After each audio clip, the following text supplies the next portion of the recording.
start? Yeah, we can start. Just 1 minute. All right, I think we should start now. We're left with 4 minutes, so just give a brief introduction, a very good evening to all of you. First of all, I'd like to request everyone kindly to mute yourself when the session will go on. At the end of the session, there will be a questionnaire round where you can put up your questions to Arpita. And we know today we have a senior mentor, Arpita, with us, who will be conducting the session on how to identify special needs in pre-primary classroom. Arpita, I would like to thank you so much for taking out some of your valuable time for us. Thank Well, you. let me take the privilege to introduce Arpita to all of you. Arpita is a RCI registered professional and faculty specialized in autism spectrum disorders and learning disorders. She has experience of assessing outdoor patients at Mount Psychiatric Nursing Home. She is also a qualified psychoanalytic counselor. She is into assessment and intervention of children with special needs, especially autism, ADHD, learning disorders, and intellectual disability. She is being associated with Pradeep Center for Autism Management for the past 7 years as a special educator and core faculty of DSE, ASD course recognized by Rehabilitation Council of India at the Training College of Pradeep Center for Autism Management. So once again, thanking Arpita, I would like to request her to continue with the session. Arpita, over to you. Thank you, Shushmita. It was a bit lengthy intro. Much more to say. I have shortened it out though. No, I will short it out further. So, yeah. So, coming to the topic directly, so it's about screening and identifying. I need an interactive session. So, you may not put your video all the time on. I understand that's the difficulty with the online mode. Many are into different situations. But when we are discussing something or I need some feedback, then at least the audio feedback should be on that time so that we can move ahead and get a clarity on what we are talking about. First of all, I would just like to know that whether all of you are from special needs background or doing the special needs course with APTTI. Are you for that, or you are just with no background orientation of special needs? So what is the status basically? Because that would actually help me to... Good evening, ma'am. Exactly, Shushmita. Oh. Yes, some of the candidates, they are from the special needs, but apart from that, there are many others who are coming from other background also and doing other courses also. Okay. So those who are doing special needs, it would be a bit relatable for you because you can connect those things. And those who are not from special needs, I'll try to make it lucid so that you can understand as a regular teacher or even as a parent that how this can be done, or what are the do's and don'ts should be followed basically. So we are talking about toddlers. Specifically, we are here talking about toddlers in the pre-classroom situations, preschool classroom situations, how to identify them. Suppose we are having a classroom of 30 people, 30 kids in a classroom. Now, how will you know that this 4 is having some difficulty and this 2 is okay, they're doing fine, but bit of delay? So each child is having a specific, pace of learning. We do not learn at the same pace, everyone. We don't do that. So does that mean that who takes a bit more time is having some developmental issue or disability, or it is just a matter of time, with 1 or 2 months it will be at par? So there's a fine line, that whether there is a condition, a disorder present, or it is just very normal for a child to learn at his at his own pace and take a bit of more time than others. So we need to differentiate that clinically, basically, because otherwise, if we take a note of it, everyone will have a different pacing. So in a class of 40 kids, 40 students won't be learning at the same pace, right? But how to discriminate that this 35 kids are neurotypical, that is the technical term, clinical term we use, neurotypical, who are not having any developmental disorders. So they are neurotypical population. And these 5 kids are having some kind of disorders. So we need to discriminate and differentiate that, and there form comes the diagnosis later on. So how does it go? That is the essential part of today's discussion. So by neurotypical, we are saying that the developmental ladder would be, it would be, won't be that much of delay or something present. But even this 35 neurotypical kids can not learn things at the same pace. So this is a very important thing which I would like to highlight with a red mark, that each and every kid will have a different pace of learning, with whom we should be worrying about, that we need to know, and which is not worrisome, that also we need to know. So this is the entire concept which I will be focusing on today.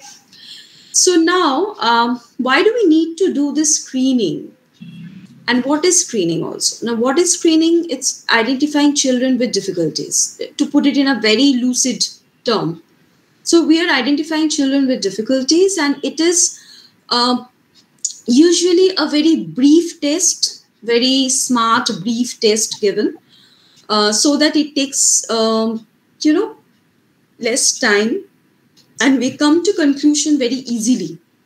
It is not a very lengthy, hassle one method. It's not that. So by screening, we go for a very brief, less time taking kind of evaluation or assessment or something of that sort.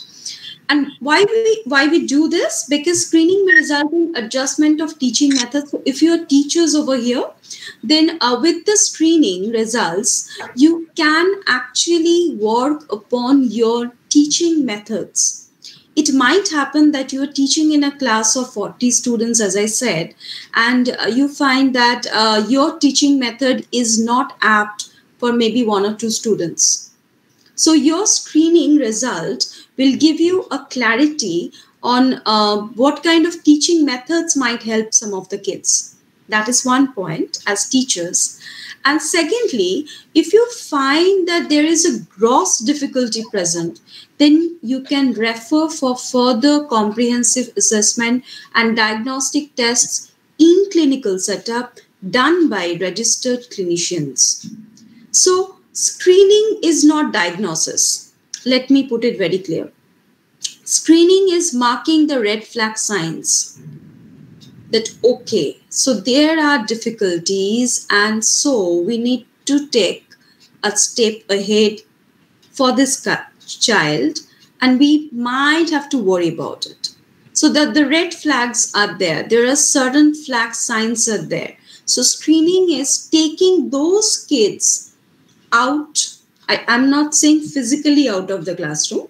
It's about taking them, recognizing them, identifying them, their difficulties, and then just take extra care of them.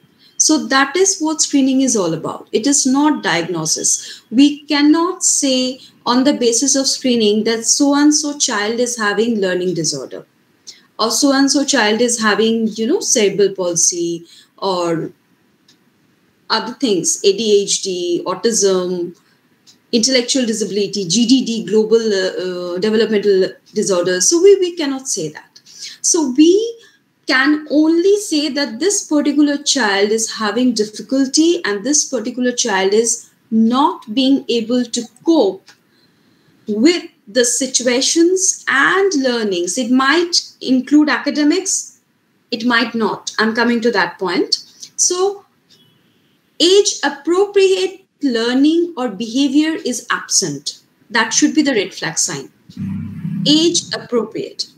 We have to keep in mind that everything we measure and try to identify, it's in connection to age, the chronological age.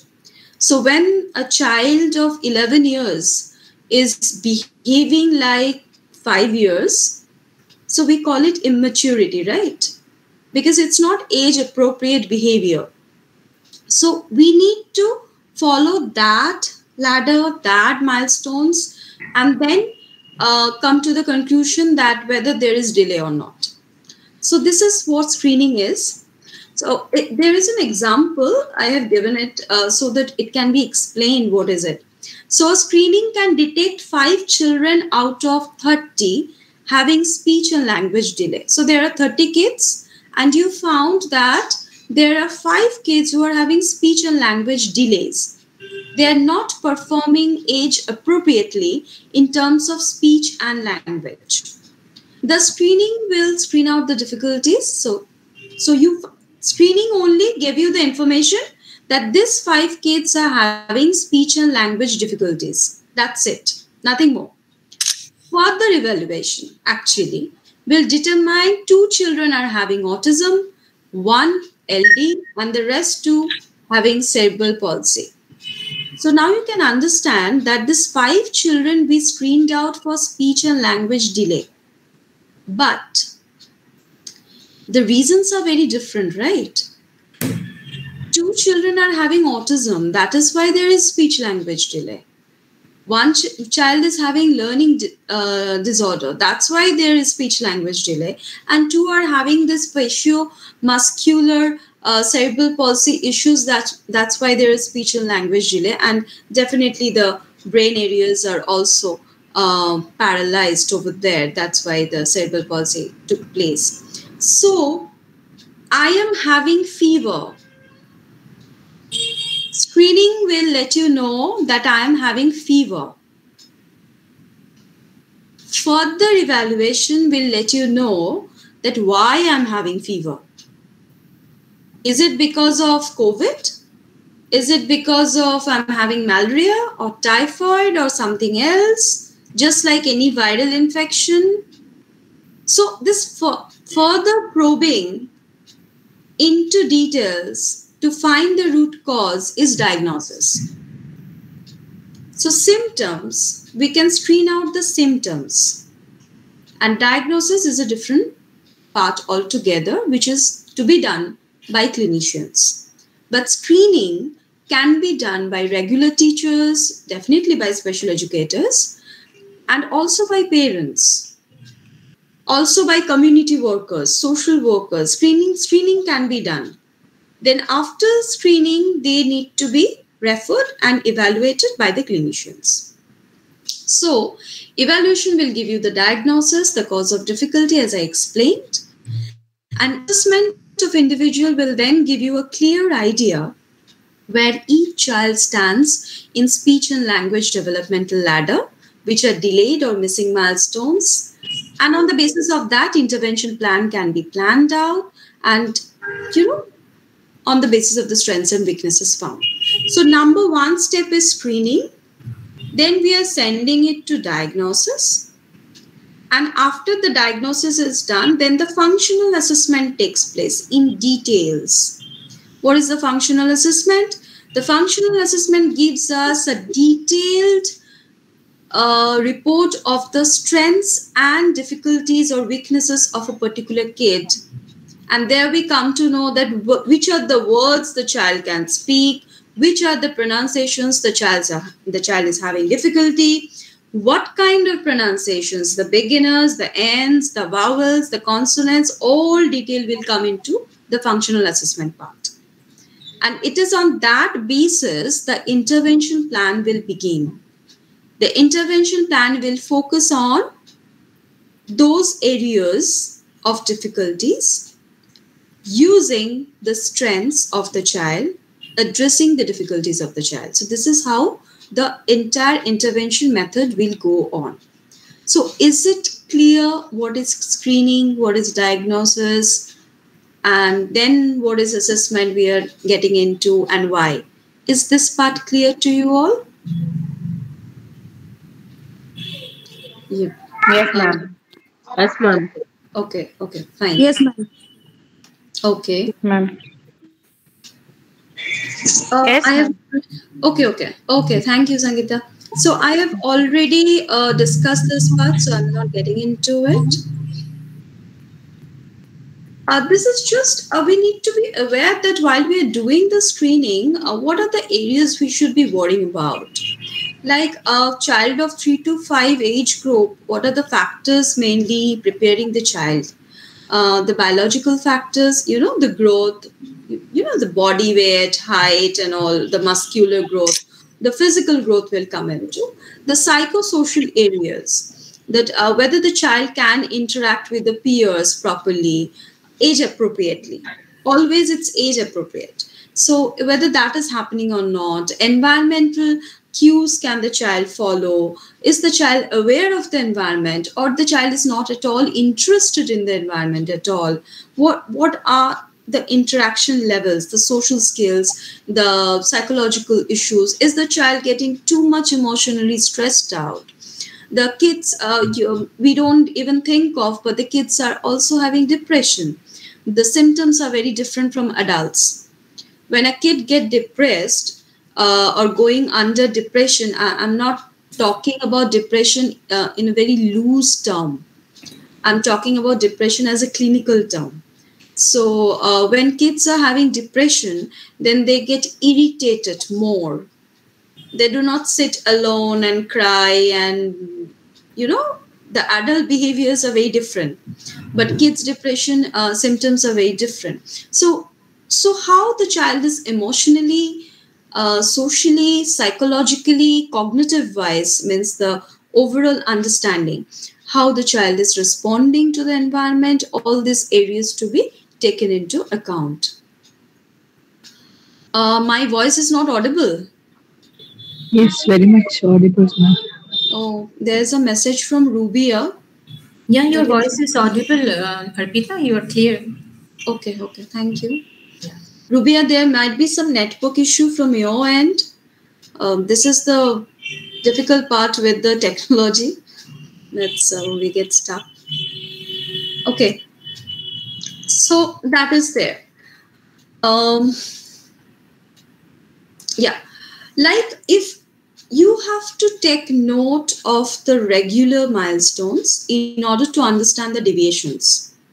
So we are going through the regular milestones at a glance. Like by 3 years of age, the motor development should be they can start using scissor. So it's not just proper cutting, but it's holding and the grip will be present.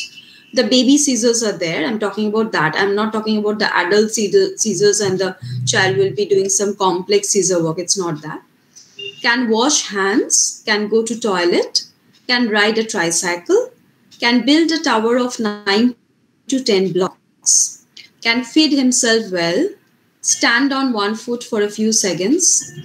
Stand on one foot for a few seconds, it's talking about your balance strength, right? So when we are standing on one foot, so it's about the balance issues. And go upstairs. So yes, Mirna, I'm talking about the milestones over here. So by 4 years, it will get more complex. Like he or she can copy a square. So if I draw a square, they can copy it. Can lace the shoes, can brush his teeth, can jump well, goes up and downstairs. If you see the last one, I said go upstairs. I didn't say down. But by the age of 4, it is going up and down the stairs in alternate fit without holding the railing. These are issues. So if a child is going up and down the stairs at 4 to 5 years of age, in both the fits together, then there is some kind of balance issue with the child. That's why he cannot manage it in alternate fit. So, can by age of 5 years can draw a recognizable picture of a man.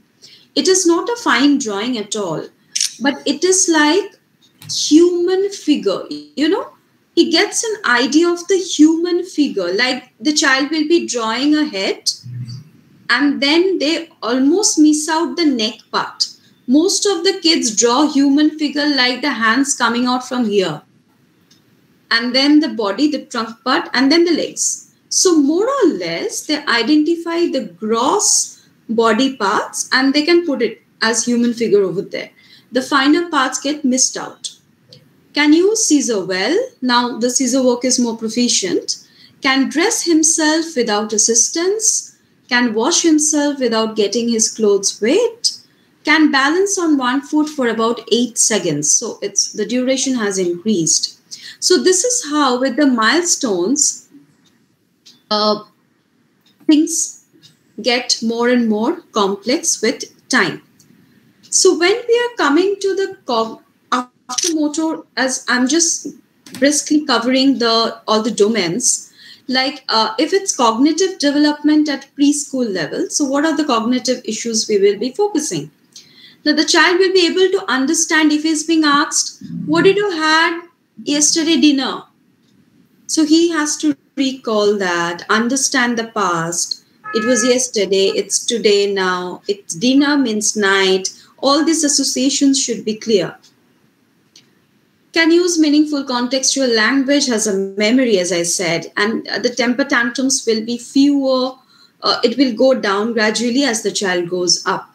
So from 3 to 5 years, the temper tantrums will actually go down by 5 years, and understands words better, more noisy, emotionally fluctuated, stormy age at 4 years, and it will settle down by 5. Become comfortable, start talking, taking responsibility for his actions. Yes, I have done this. Who has broken the cup? I have broken the cup, and I'm sorry. So this kind of connections develop. Personality needs guidance from adults for executing a task. They can do tasks but still need guidance. They may not need always the physical prompts, but they need guidance to execute by 5 years. So as you can see, 3 years, temper tantrums. By 4 years, the emotional turmoil becomes high. By 5 years, it gets calmed down a lot and the child gets settled a bit. Beyond himself, he can start thinking. A kid cannot think beyond himself or herself. It takes time to evolve. That's why when the adults behave like this, we say don't behave kiddish. We say like that don't behave like a kid. Because the maturity part, the social, cognition maturity, the emotional maturity, it comes later on. It is not present since birth, definitely not. And it evolves around 5 years of age. Before that, the child is very, self-centric. What I need, what I'm not getting, he's into that. But what other people are feeling, how the environment is working, I should be taking care of something. These things develop around 5 years. Social developments, like I'm coming to the vocabulary part later on, but preschool social developments, it's like by 5 years, they can name definitely the days, week, they have the calendar concept, can ask the meaning of words from adults, can name 4 or more colors, the complex shades, regularly interact with peers. So our peer relation, you can find that a 3-year-old, the peer relation is not that developed. They can have a play session with adults, but not with the peers, because the peers won't be adjusting like adults with them. So there is a lot of conflict going on. So the peer relations develop later on. So now I'm coming to the flag signs. So as we can understand that if these are the milestones we are talking about, and I would just like to go back to this vocabulary part. At 3 years, almost 900 vocabulary on an average the child can have, the words. Now, can identify himself as boy or girl, can take interest in colors, knows his family names, speaks in phrases maybe. But by 4 years, the child vocabulary has increased from 900 to 1500 words. So there's a huge jump. So this phase from 3 to 5 years, it's actually a huge growth for speech and language domain. So can name one or two colors, can name known objects, knows how old he is. If you ask, he can say his age, can repeat 4 numbers. What does that mean? It is about the memory thing also. That if I say 7, 2, 5, 3, and then ask him to repeat, then he will be able to repeat in the same sequence, as I said. Okay, so this repetition of numbers will actually increase from 4 to 5 to 7 to 9 with age. Definitely, it's not beyond, even with the adults and the proper growth, it cannot go on limitless. It's humanly not possible. So now when it comes to 5 years, you can see there the vocabulary has gone from 1500 to 2100 on average. This on average is very important. As I'm saying from the very beginning, that each child will be having different pace of learning. So if at 3 years old, a particular child is not having 900 vocab, but 870 vocab, should we worry?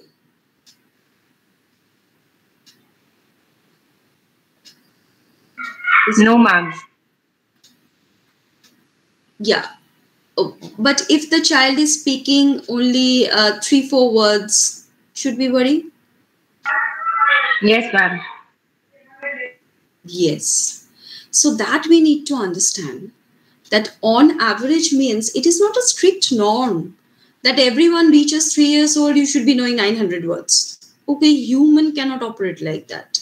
So it's like the child might know 1000 words by that age. A child might know 700 words by that age. It's fine. So what to worry about? We are coming in the next section. There's a question from Purnima, I think, that can this be with any language? Mainly I'm talking about with the mother tongue. The language which the parents speak, the language which the child hears all the time at home, because we take up language from listening. So, with the special needs, always the focus is on mother tongue intervention, because as generally they struggle with language. So it's a torture for them to, deal with multiple languages and foreign languages. So it's always with the mother tongue and native language we should be assessing. Sorry to interrupt. Why I asked, because if we are staying out of our town, the kid happened to hear many languages. Yes, then I've seen in our family itself an example that the child is not able to communicate in any of the language, their mother tongue, their English, or the language of the regional language where they are staying. So that difficulty, then we think that just because he's or she is hearing so many languages, that could be the reason he is not reciprocating. Yes, it's true. So many languages, the kids who are into multiple language situations, they take time to pick up language. That is true. But they do pick up languages with time. It may be slightly delayed, but they do. If they're not doing it even for 4-5 years, then definitely it's a very red flag sign, and it needs intervention. Okay. Thank you. Okay. So, Ma'am, can I just interrupt just one? Ma'am, if the child is having proper long mother tongue language, he should not have difficulty. That is not a difficulty. But eventually, if children have other foreign languages difficulty, it's not a difficulty, because basically they don't know it. They have to try for it. They have to start with it.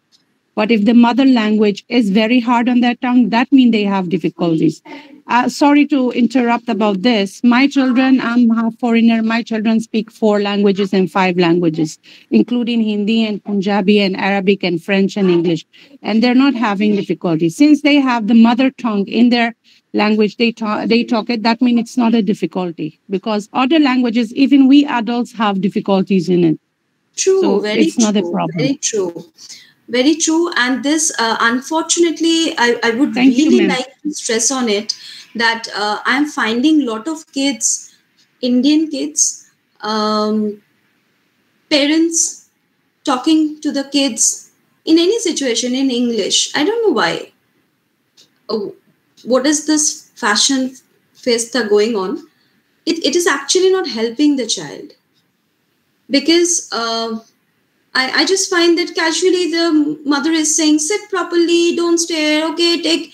But you don't need to say all these things at home situations like this. You can just speak normally in your own mother tongue at home. The child will develop the language skills with time, with exposure. The foreign languages the child will be able to pick up, but the native language should start at first. The foreign language should not start at first. So this is a gross mistake most of the parents are doing. I don't know why. Maybe they think that if we speak in English, it sounds good, or I don't know what the logic is. But scientifically, it's very Yes, wrong. it has become a status symbol nowadays. That would be the reason. And they are thinking that, and in India, another problem is there. Different region have different mother tongues. So people That is then that I know. India has different regions and different mother tongues, but it's actually not needed when you are talking to small kids as parents at home situations or social situations when the conversation is going on between you and your child. You need not speak in foreign language. Don't think that that will actually hamper the child's English language skills in future. It doesn't work like that. So that has to be done in native language. The native language development has to be perfect at the beginning. Otherwise, as Mirna points out, it's a very important point. Otherwise, there will be difficulty in picking up other languages as well. We have a generation of who are struggling with any kind of language actually. They're not good with their native, neither good with the English. So it's horrible that way. And they're studying in English medium schools on top of that. So that's this picture I'm talking about. They can't even frame a proper grammatical English sentence. But the parents are talking in English, they are talking, it's not working. It doesn't work that way. The language acquisition doesn't work that way. So we need to go with the scientific part.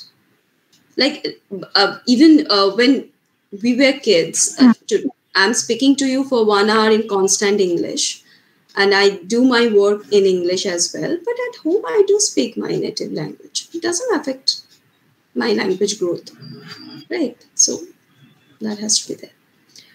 So so as I was in like regularly interact with peers, okay, the vocab part I have explained. So now I am moving on to the red flag signs. So we should be worrying about if by the age of 2 the child is not rolling over. Means I'm talking about the motor developments over here. The baby rolls over, right, on bed and before sitting and all the postures. So by age of 2, it's already quite delayed. You have to understand the delay part. I'm not talking about 7 months old kid. I'm talking about by age of 2, the child is not rolling over, not making sounds, not looking at adults, not being curious about the world, not even taking interest in colorful, attractive toys. So if this is the scenario, then the child needs early intervention, physiotherapy, speech therapy. So we would jump on to intervention directly to mainstream the child as soon as we can. By the age of 3, if the child is not speaking many words, we already know that roughly on average it's 900 words. And if the child is speaking only 4-5 words, it's a marked deficit then. So it's a sure red flag sign. Not counting or naming colors.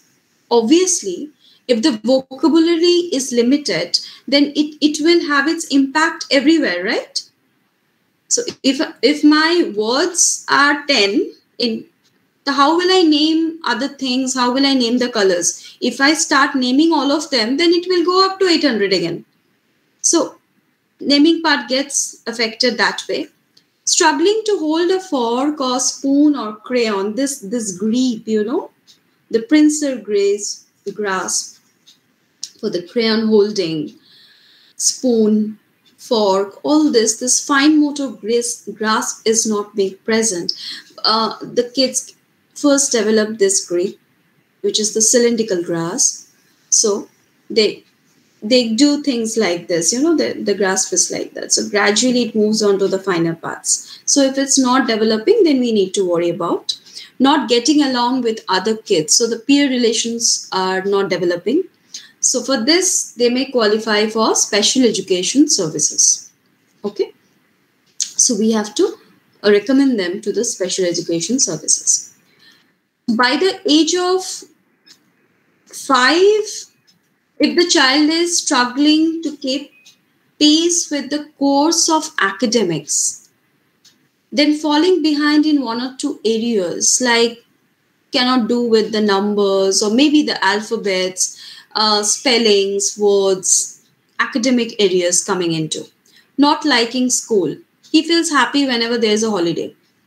Not reading or doing math at grade level. This is very important. The more the gap is with the chronological age and the grade performing age, the severity is more. Like I am studying in grade 5, but if I've been assessed, then it's being found that my functioning ability in academics is at grade 1 level. So the difference of these 3 grades is actually a very, very high red flag sign. So more the gap is, more the severity is. Disrupting class or not behaving properly, so the behavior issues will come up. From where the behavior issues come up actually? It's actually for 2 reasons. One is the child cannot communicate the needs and the difficulties. From there, the behavior issues come up.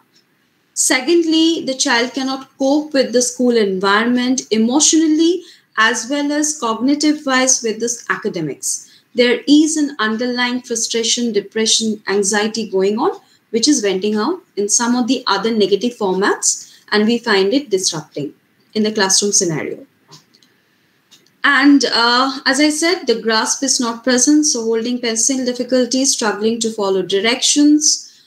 If you say go right, he doesn't understand what is right. If you say take the bag from your back, now he gets confused. Where is my bag? What is back?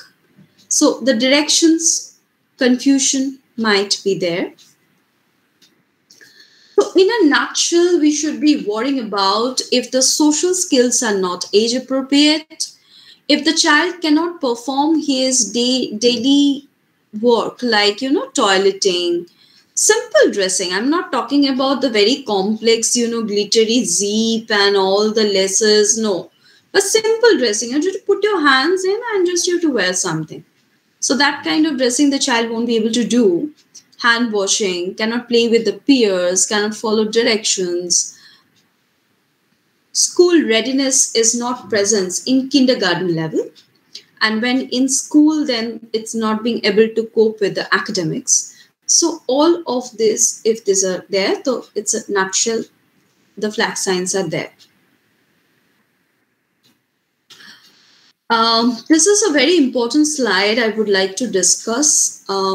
When we are screening a child, then we have to take extra care for these factors. So what is happening? We are taking note of what the child can do and cannot do age appropriately till now, right? Now I'm getting into Why? And there may be a lot of environmental factors responsible for that. For example, a child may have a second sibling, and the child may feel, this is a very common sibling rivalry, as we call it. The jealousy comes in. Mother is not taking enough care of me. I am not the only one of my parents. Everything is getting shared. So there is a lot of emotional turmoil with the elder one when the younger one comes in. You can have difficult relationships. There can be single parenting, stressful parenting, separated parents. We are in an age where this is on a very high mark going on. So the kids are having lot of emotional turmoils because of this kind of parenting situations. Home environment. What is the language? What is the tone being spoken to the child? Is it always very harsh tone, or is it always very relaxed? It's like you can do whatever you want. There's no sense of discipline going around. So there's no balance to it. It might be at both extremes and no balance in between. So that is also very disturbing for the kid. There can be some death of near ones, grandparents, parents, either of parents. Post COVID or during COVID, we face a massive emotional turmoil cases from the kids. There are a huge number of kids who have lost both the parents in COVID, especially with the second wave. And that's a huge, huge blow for any kid of that age group to cope with it. And they cannot express their emotions. They are not adults. They cannot frame it in perfect language and express and cry over it. They're just numbed, maybe they have lost speech. There are kids who have lost speech due to certain trauma. So a lot of issues can be there. So when we are screening a particular kid and we found out that the oldest kid is not speaking, we have to take this factors into note. That is everything okay on the home and the environment front? Is it due to some emotional trauma, or is it due to the neurological factors? This is very important to identify and differentiate. Unfortunately, there can be child abuse incidents as well. So whenever I talk to parents of young kids, I talk to them that please take note of it. That whether your child is getting irritated or not, whether your child is afraid of meeting a particular person at home. Most of the child abuse cases are done by the relatives, the close relatives at home. So we need to take care of these issues as well when we are screening it. That it's about parenting tips basically. That check the child out at the time of bath, and when you're undressing the child or dressing the child, please note that whether there is any injury or mark in the private parts, whether the child is feeling any pain while urinating. So all this needs to be taken care of, because both boys and girls as kids get abused at a very, very high rate. And we are not aware of, number one. Even if we are aware of, we do not accept it, we do not confront it. What happens? Emotionally, it is a very, very draining thing for any kid to grow up. Obviously, a very well-formed persona, you won't be getting it out of this child in adulthood. So we need to take extra care of this emotional parts. As I said, there is not enough balance between showing affection and taking disciplinary measures by the primary caregivers like parents or grandparents or others. There's no balance striking. I'm giving out a lot of gifts all the time because I want to be a good parent. But good parent doesn't mean you need to give gifts all the time. So you have to strike a balance with the discipline part as well as with the affection part. Both are required in adequate amount for any kid to flourish in a healthy way. So this is, I consider, a very important thing. Now I would like to come up to this slide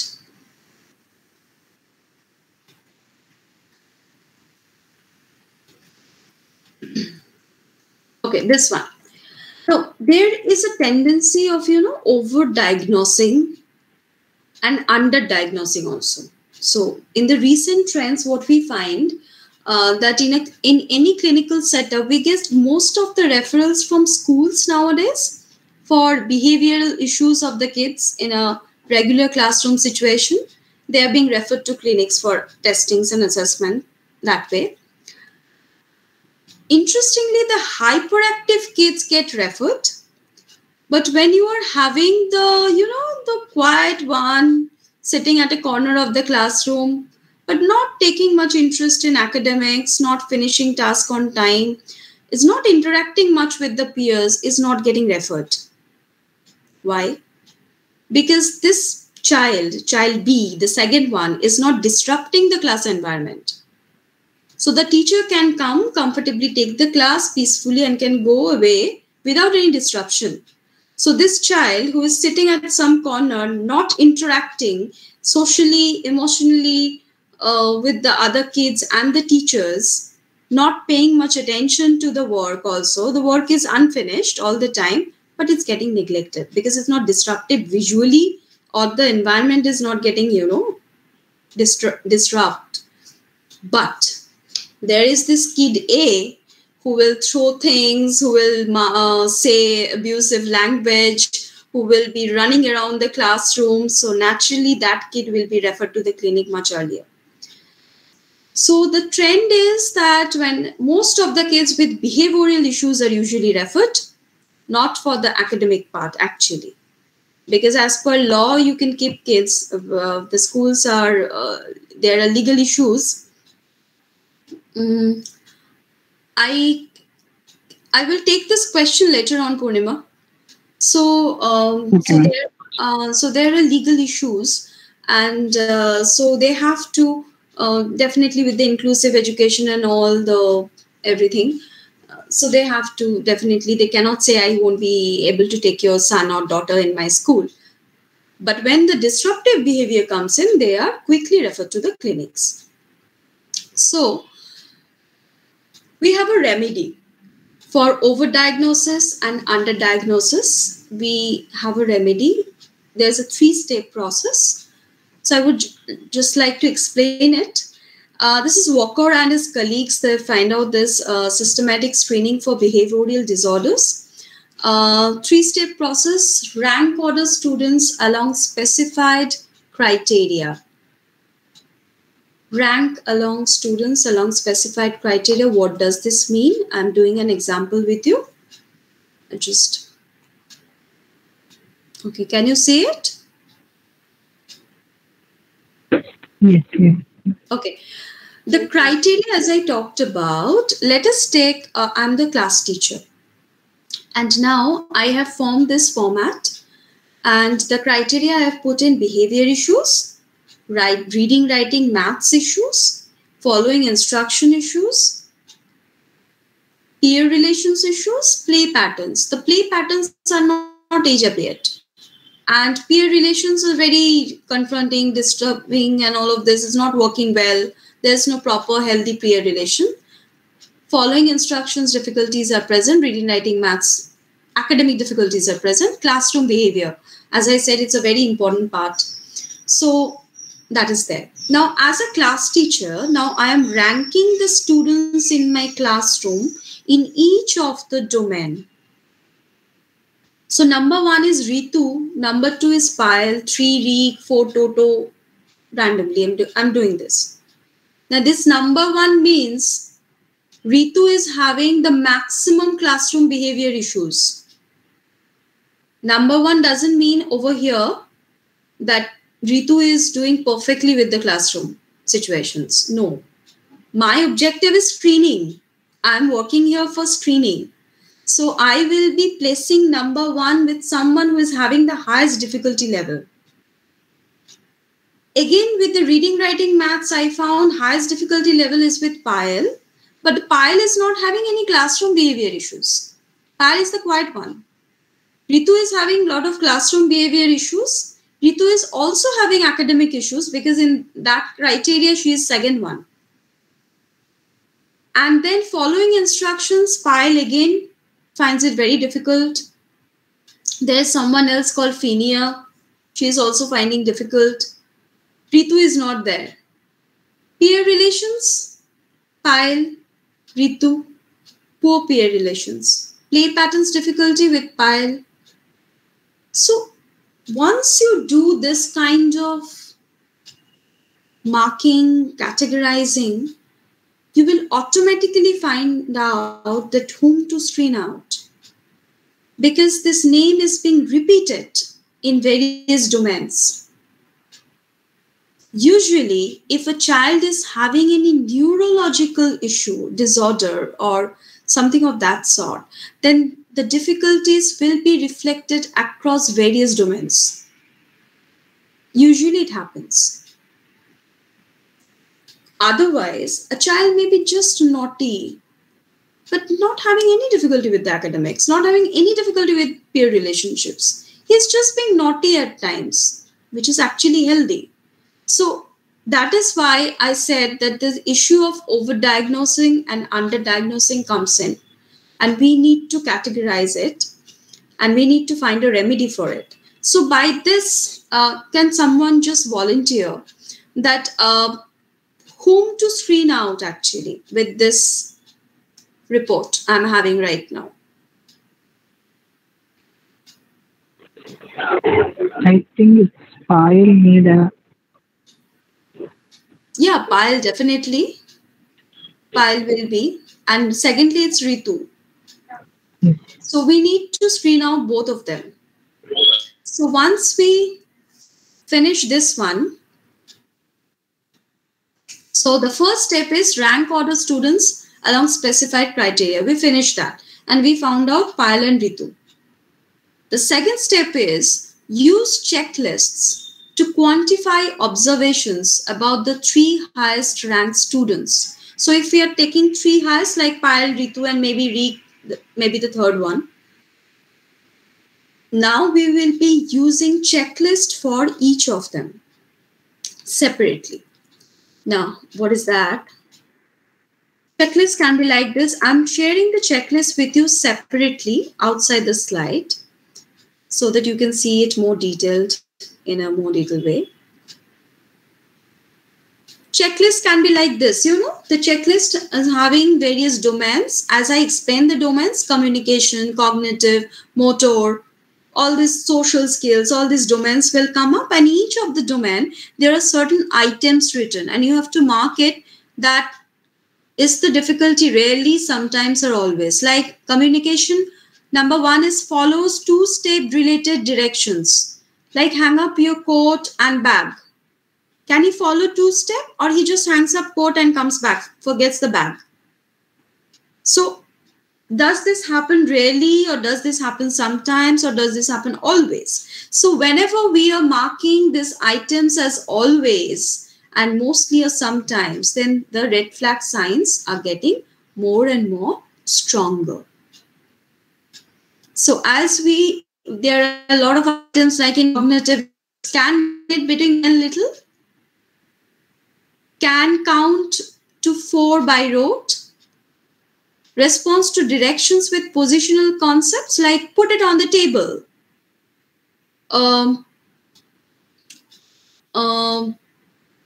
copies 3-part design model by the teacher, like 3-block designs. Can the child do 3-block designs?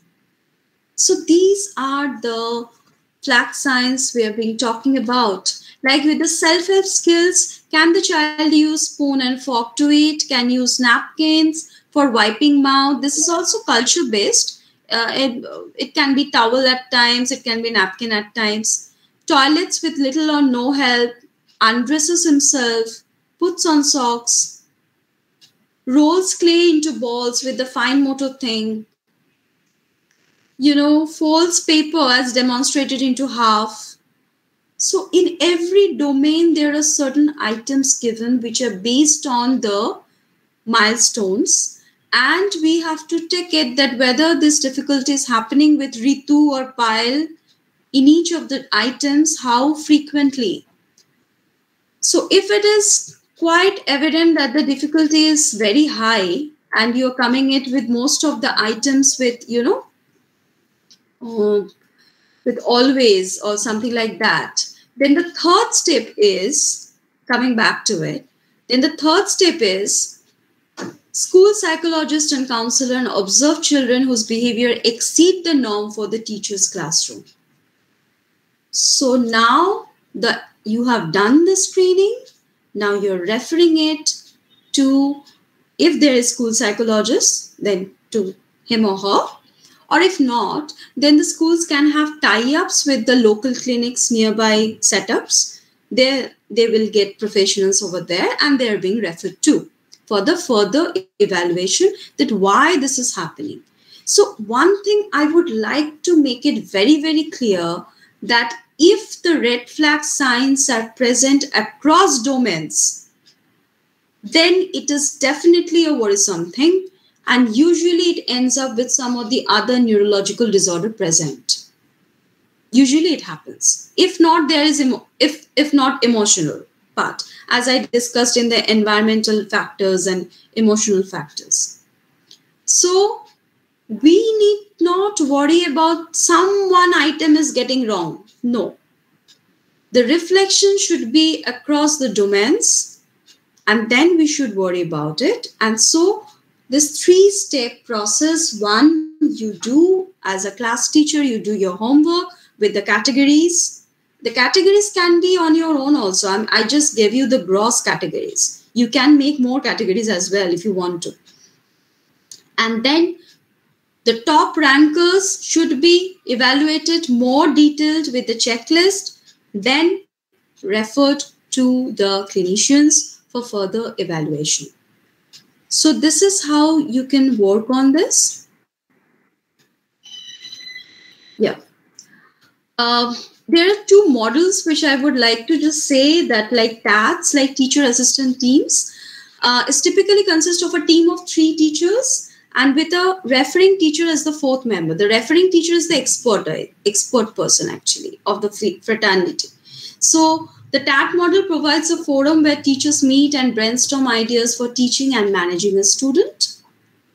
So you can have a 4-member team with 3 teachers. Why I'm talking about 3 teachers and not just 1 class teacher and 1 expert teacher? Can anybody say that? Why it's 3 teachers and then a 4th expertise coming into?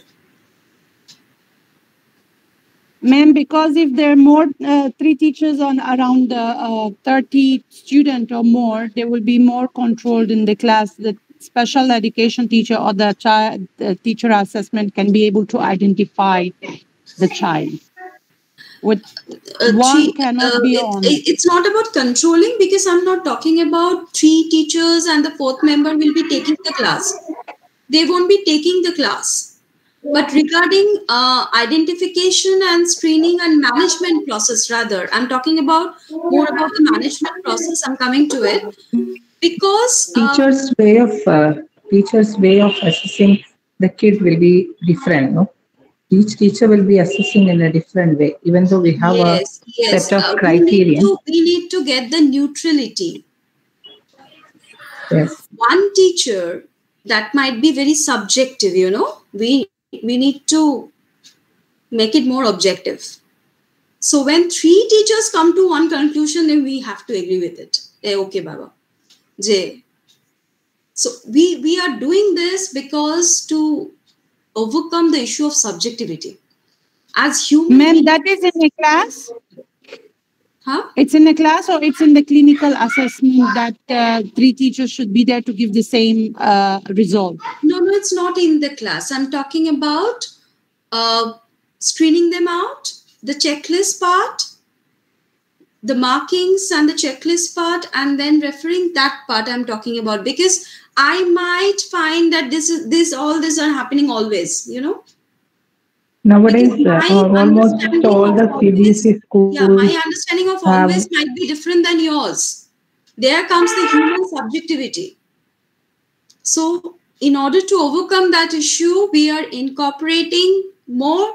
3 means, okay, even if 2 are alike, the 3rd one is there, and the 4th person is the expert person. He or she is already having the clinical eye. So, definitely, it will rule out the subjective issue. So that's why the STAT model we are talking about. I need to just clarify one point before I end up. That is, you're doing this rank order thing, then you're using the checklists, and then you found out that, okay, there's a lot of difficulty I'm finding with the checklist with this particular kid. We can do two things, options. Because the professionals in ratio to the beneficiaries is very, very less. It's a huge, huge work pressure on the professionals. The clinicians who are working in this fraternity, the ratio is extremely less. So the clinicians cannot manage, even 24 hours is not enough to serve the fraternity. So I'm just giving a solution for it. What we can do after finding it out, for the coming 6 months, we can plan out with the regular teachers, this TAC system. We can plan out more care, more one-to-one intervention with the kid. If that doesn't work out again in the coming 6 months, then refer to a perfect registered clinician. And if that works out and the child improves, then that's wonderful. Then that is how you can balance, the demand supply thing, because the demand is extremely high and the supply is extremely poor. So in that way, I'm just giving a solution that in the STAT method, you can actually take one-to-one extra care of this kid in resource room of the school and see and talk to parents. Definitely talk to parents, take permission of parents, be very clear.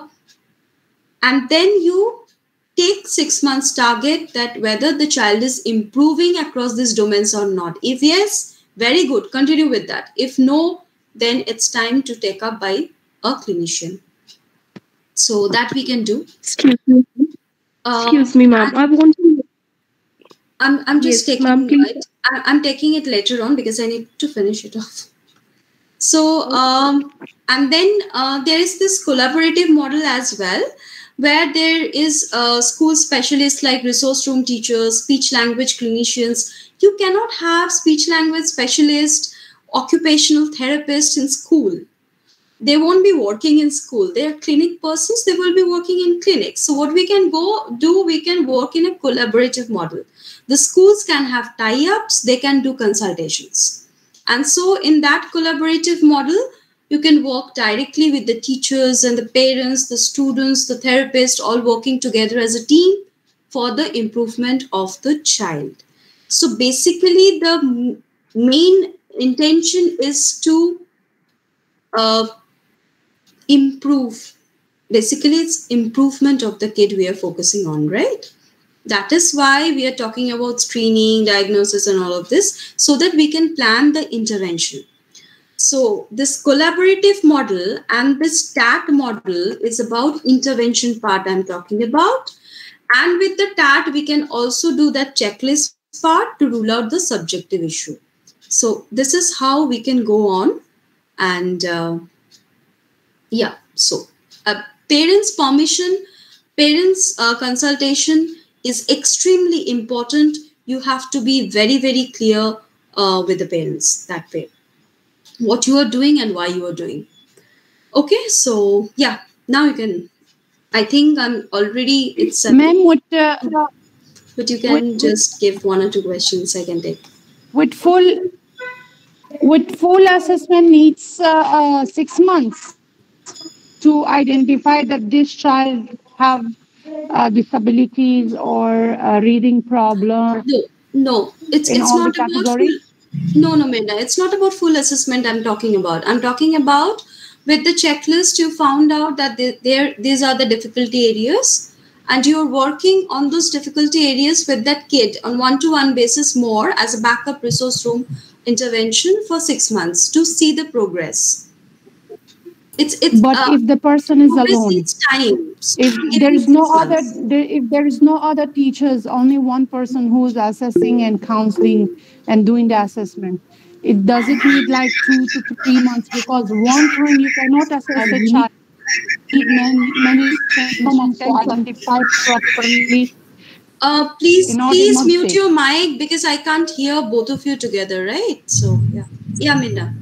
Yeah.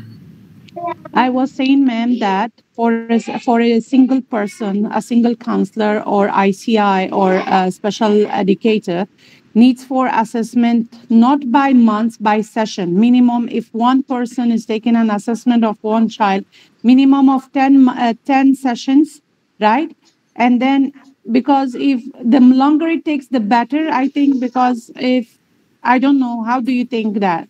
Give me your opinion, because sometimes I do get confused. I don't think the longer is better, because we will be wasting time. The child's time is very, very, very, very important. It's very vital. So that's why I'm saying that if the teachers are working on the kids, specially taking care of it, maximum we can wait for 6 months, not beyond that. Because if we cannot handle it, then it's better to refer to the experts to handle. Because more than 6 months, we should not be wasting on the child. That would be difficult.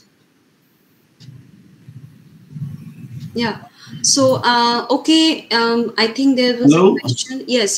Tell me. Yeah, teacher, just I'd like to ask about those who are slow learners. How can we deal with them? Who are very slow in learning, or they can understand very slowly? How can we do with them? Slow learners, definitely they fall. They do not fall in the neurotypical category. So slow learners will be having the red flag signs. Yeah, I can hear you well. Can you say that again, please? I said slow learners do not fall in under neurotypical category. Slow learners means they are having neurological developmental disorders. They have neurological, correct? I'm not getting it. You mean they have neurological problems, like mental problems, correct? Mental problems are not neurological problems. I'm talking about childhood developmental disorders over here. Mental problems are, mental illnesses are different altogether. Yes. So intellectual disability is a childhood developmental disorder. The developmental issues are there, and those will be present from the very beginning. Okay, but mental illness can come up at any age. Even at the age of 50, you can come up with a clinical depression, anxiety disorder, OCD, schizophrenia. So those are mental illnesses. I'm talking here about children and with childhood developmental disorders. And childhood developmental disorders definitely cover slow learners. So for slow learners, there will be red flag signs. Okay, thank you. Okay, I'll take Purnima's question first, and then I'm coming to you, Kamini. That is, Purnima has asked, have you noticed a drastic change in adjustment with peer, even in class 4 and 5? How can we tackle this? Yes, definitely it's there, but how can we tackle this? This is not today's subject. We are dealing with preschool screening, and adjustment in classroom peer situation is a totally different topic. So maybe we can address it somewhere else. Okay, yeah, Kamini. Ma'am, I wanted to know, when we are doing the screening, so the child sometimes they range from mild to moderate to severe. So if a child falls in the mild category, then how are we to ascertain, how are we to be sure that he has does that also come out in the screening and the evaluation? Yeah, it will come out. Even if it's mild, you may not get the maximum tick marks in the always, but sometimes you will get it. And you can find out, even it's mild, you can find out some of the red flag signs. As I said, keep in mind that the manifestations had to be in across various domains. So even there is mild difficulty, it should be reflected across various domains. Okay. If it is not reflecting across various domains, then maybe we should not be worrying about it much. So then it could be a delayed milestone issue also. A delayed milestone issue is worrisome, but how much delay? Okay, again that will be. Yeah. I'm talking about that there are a lot of kids we know, even as classmates, we know that they were not doing academically good in the primary section. Right. But as they grow up, we got new toppers, right? All of a sudden. So how do they come up? They took time, but they just got into the pace. So we need to worry about how much delay is happening and what is the intensity of the delay. Is it very crucial? Is it very disturbing? That we need to understand. The child can interact socially with the peers, with parents, with relatives.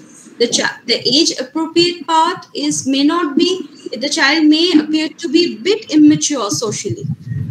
It might happen, but can the child do the academics? Can the child play well? Can child do the other things? Can the child do the fine motor activities? If yes, okay, fine. The child will take some time to gain the social maturity level. So we need not send him to the clinic for that. Okay. Thank Gross difficulty should be there. Otherwise, we won't be referring. Okay. Thank you, ma'am. Okay. Shushmita, can we fix it? Yeah, I hope we can wind up now. Okay. Yeah, Arpita, thank you so much. It was indeed a wonderful session. And I believe everyone learned a lot from today's session. And I believe we'll have many more in the future, Arpita. The checklist, I think the PDF they might want. This checklist is with you. You can do one thing, Arpita. You can just mail the checklist to me so I can share it with them. Okay, that will be fine, I think. Okay. Yeah. So, okay. Shall I wind up? Yeah, sure. Thank you once again, Arpita. Thank you, everyone. Thank you, ma'am. Thank you. Thank you. Thank you, ma'am. Thank you, ma'am. Thank you. Bye. Thank you. Yeah, bye. Thank you, ma'am. Thank you. Thank you, mom. Thank you. Thank you, mom.